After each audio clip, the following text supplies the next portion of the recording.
Good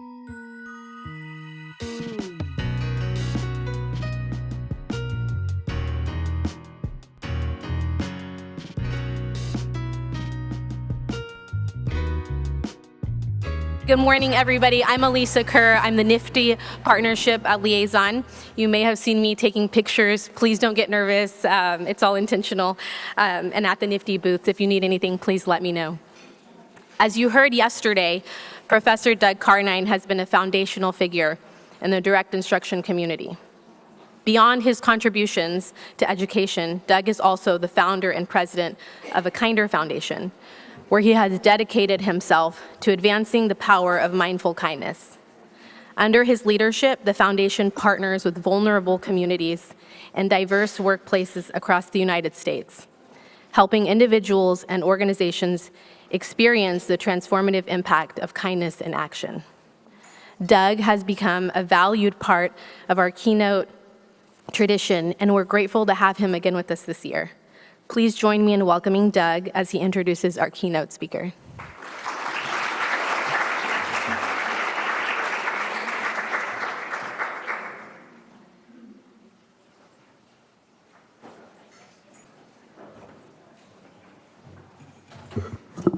Good morning, everyone. I also want to acknowledge my wife, Linda, who, along with me, leads the foundation.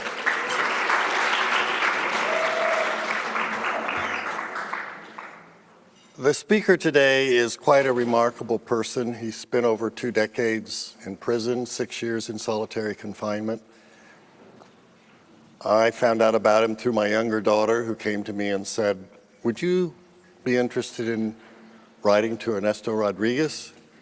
And how that came about was Ernesto was in solitary confinement and wrote an article or a paper for a professor, and the professor said, "I want to share this, can I?" And Ernesto said, "Sure." And the paper went to a social justice leader in San Francisco who was a mentor to my younger daughter. And the social justice leader said, "Leah, write this person." And then Leah came to me and said, "Write this person." So Ernesto and I started working together 11 years ago. We worked together for 8 years while he was in prison. And what we were doing was planning how kindness could lead to a different criminal justice system, and how kindness could play a central role in comprehensive services to the underserved. So Ernesto's been out less than 3 years, and the accomplishments are more than remarkable. A correction in the program description where it said his organization was now generating about $500,000 a month. Well, it's now, in just the last 2 months, up to $700,000 a month. But this money is an indicator of the breadth of clients they serve. And the organization is Kindful Restoration, led by Ernesto, who will speak, and his wife, co-executive director Kathleen, who's also here today. So Ernesto's going to tell his story, and his story is a personal story, and it's a story of social change. And so it's my honor and privilege to introduce Ernesto, who's actually become a family member. So with that, and one thing, this is interesting. When we started working together 11 years ago, and 8 of those years he was still in prison, at the beginning I said, "Ernesto, we need to take notes. You know, we're planning all this stuff." So then, a couple months ago, we were on a Zoom meeting, and he said, "You know, you told me to take notes?" I said, "Yeah, I remember that." He said, "You want to see my notes?" I said, "Yeah." He held up a stack of papers this tall and said, "These are the notes I've taken over the 8 years I was in prison." So that's an indication of why he's been able to do what he does. He's very bright. He's like Ziggy in the way of thinking in new ways, and is learning to cope personally with the aftermath of over 2 decades in prison and 6 years in solitary confinement. So it's with great honor, I'm going to introduce Ernesto Rodriguez.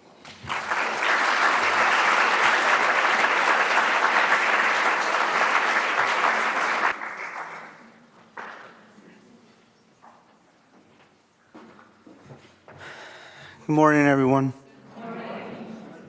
I suddenly realized that I'm in a room full of teachers and educators, and I didn't bring a shiny red apple. I was also almost late, and the president said to tell him that I was talking to him, so that was my reason. Not that my dog had, ate my homework or anything. So, my name is Ernesto Rodriguez, and the things that Doug said are true. I was in prison for 24 years. 8 years of that, I was in solitary confinement, and I've been home almost 3 years. And we're talking about direct instruction, corrective instruction, and a lot of times as educators, teachers, counselors, therapists, psychiatrists, anyone that is in the field of helping someone move along to the next stage of their life, to do something. School is a place where we figure out what we want to do with our time in this world, how we want to do it, and the tools that we'll use to get the job done. A lot of times we forget that kindness is probably the biggest tool that we can use to accomplish those goals. I often hear people don't care how much you know until they know how much you care.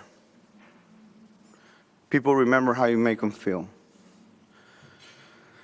So I wanted to talk about how that showed up in my life and not the best of situation.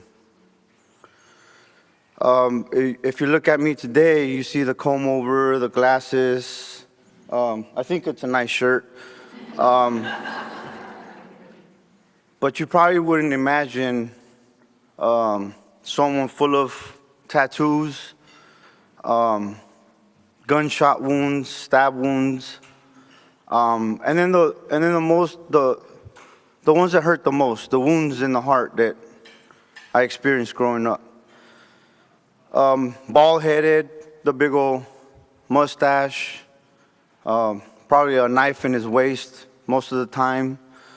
You probably couldn't imagine that person. But that was me before I decided to change and before I met the Carnines, Linda and Doug, Bonnie, Jerry. They were very influential in my life. And all those things are true. That Kindful Restoration, which really is an extension of the Kinder Foundation, we've been able to do some pretty cool stuff. The $700K a month is an example of the much work that we're doing, transforming the juvenile justice system, helping justice-involved folks navigate the healthcare system, connecting them with education, sobriety, and so much more. That is a glimpse of the people that brought kindness to my life, along with some other cool stuff, like corrective instruction and direct instruction through letters, phone calls, visits, and a spiritual connection.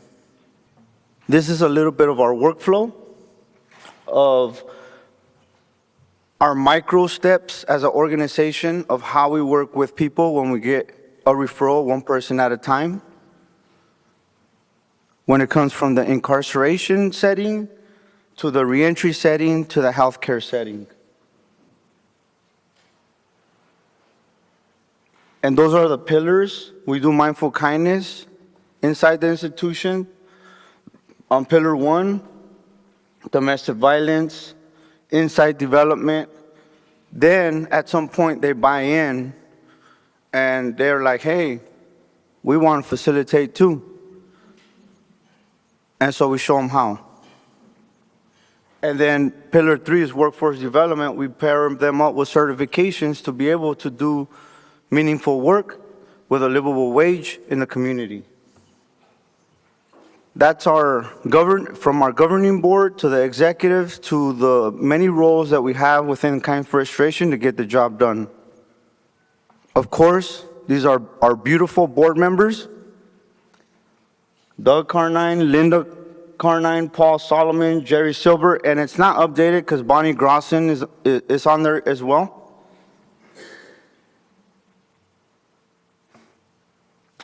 And I wanted to go to the slides because we're probably going to continue to look at some slides and talk about corrective instruction with a room full of people that know the work intimately. You guys show up every day to your settings and contribute to the betterment of humanity. But I wanted to share a story, a quick story of how that looks like in a prison setting. In 2016, I had finished doing 8 years in solitary confinement. I had been introduced to the Carnines already and had begun the work, the very special work, receiving love, kindness, and direct instruction through letters. At that point, it was just letters because I was in a setting that I couldn't make phone calls or give visits. But they let me out because something happened. My behavior started to change because my heart also had begun changing. And when I was released from solitary confinement, it was at Pelican Bay. They used to call it the torture chamber.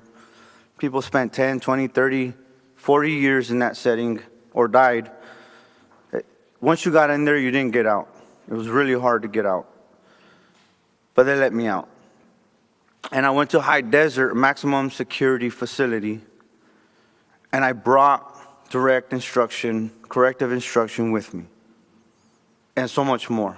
Kindness was probably the tool that made a lot of things possible. Of course, in that setting, you can imagine you had isolation as well, meaning you had a gang faction on one side of the yard, another at another side of a yard, and everyone stuck to their color. It was very secluded. And I observed the setting, and I remember I would write Doug and be like, everything is just separated. And I'm strategizing to see how we're gonna implement kindness here and start programs. I was already in college, pursuing my associate degree. It's no surprise that these group of people influenced me, were never telling me what to do. And I began to go to work. I met a group of people that were also trying to do college, but the language was the biggest barrier. And the way that we talked or grew up talking was like, hey, that was the bomb. Yesterday we had dinner, and I told Linda that, hey, this is the bomb, and it still comes out with me, and she's like, the bomb? I'm like, yeah, this is the bomb. Or homie, Holmes, what it do? You know, we talk a certain way when we grow up a certain way. So when you spend a lifetime growing up, ditching school, you know, dropping out from school, and you're disconnected with higher education or never even attempted it in your life, when you open up an English college book, you just sit there. The words, there's no connection. And so I remember there was blacks, whites, Mexicans, and others that didn't know the language, were struggling, were failing classes. And so I brought this up to Doug and Linda, And then Linda talked about corrective instruction and these lessons that she started sending me through letters, one lesson at a time. And I was like, man, okay, well, am I a teacher now? So I didn't know. I didn't know how I was gonna get this going. So I went to it was Feather River College, and I went to the main lady. Her name was Kelly, very, very special lady. And I presented the problem. And she was like, well, the problem is that you guys don't mix. You got that gang over here, this gang over there, and then blacks can't commingle with Mexicans, and it was a mess. So what I did is I went to all the gang leaders with kindness. I mean, instead of putting a knife in my waist and be like, hey, this is gonna happen this way, I put kindness in my waist. And I walked up to the gang leaders and I just spoke from the heart. And I spoke about the Senate bills, the youth offender laws that had passed, and the opportunities that people had for a second chance at life.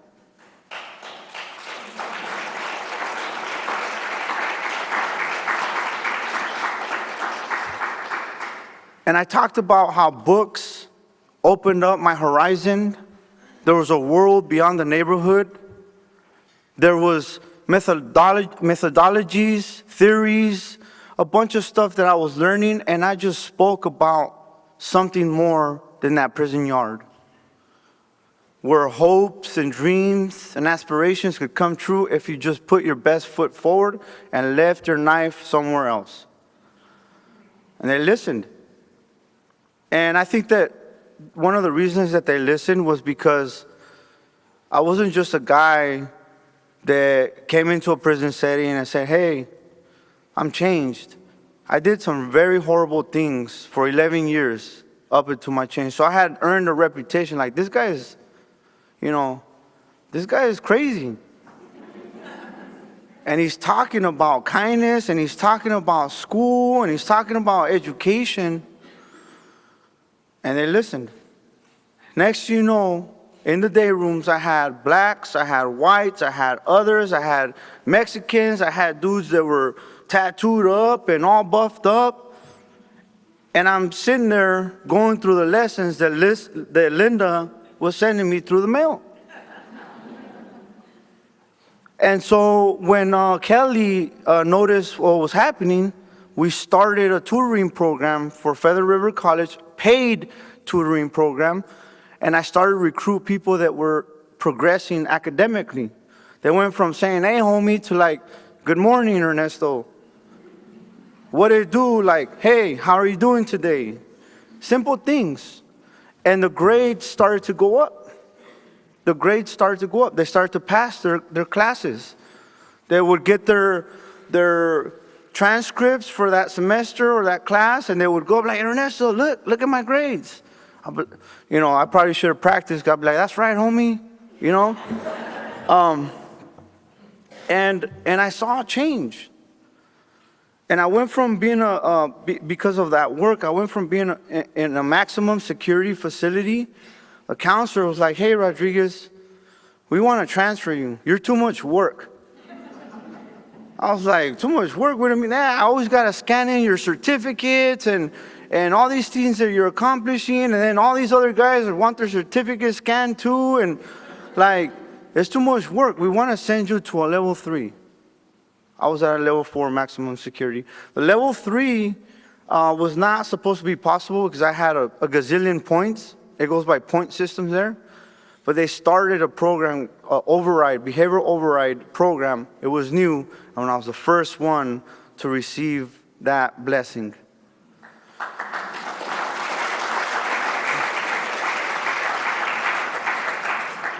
And I was transferred, and I took those ways, those methods, kindness with me, and the story kept repeating itself everywhere I went.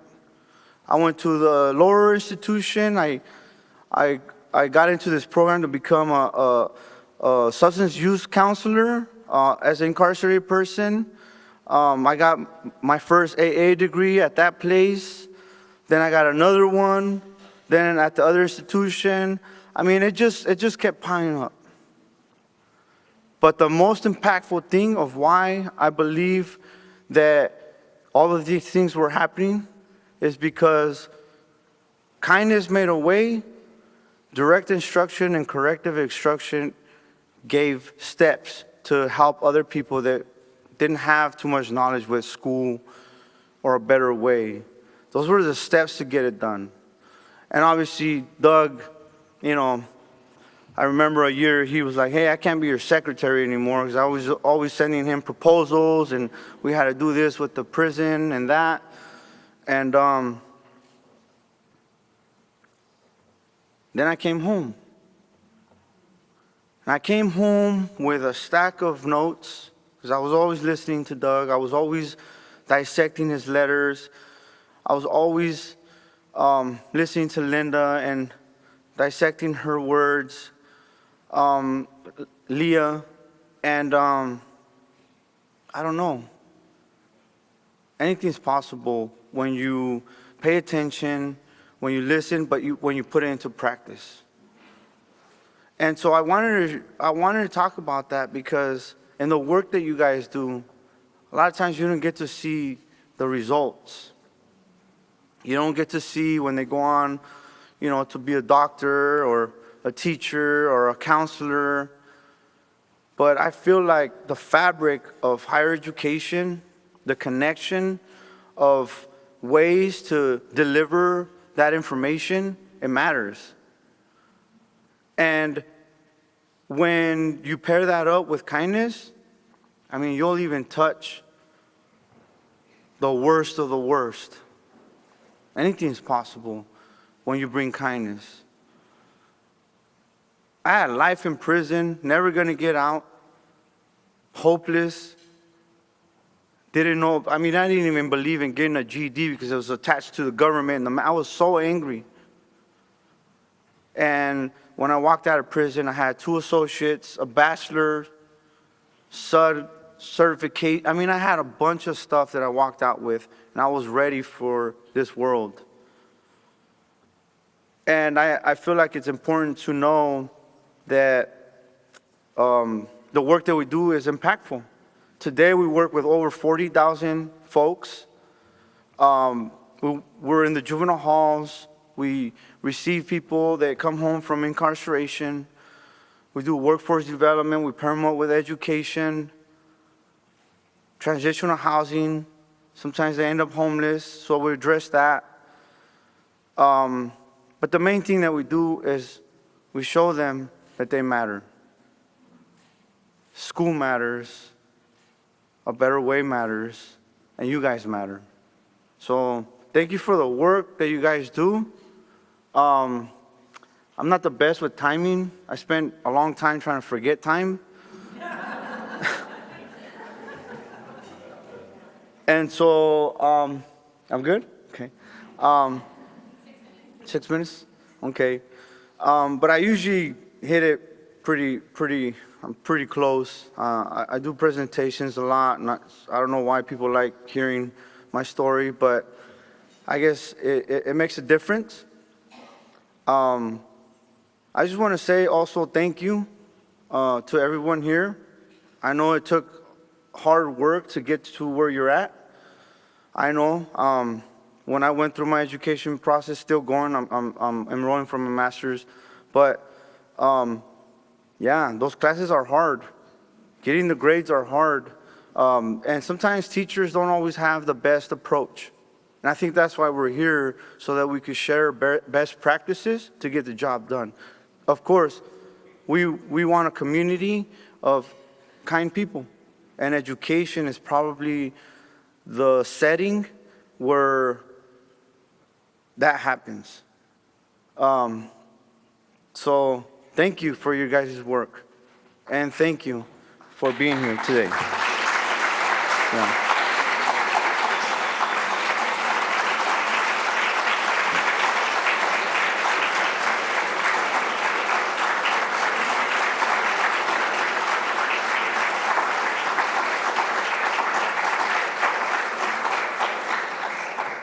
Next time, I won't forget the apple. Thank you.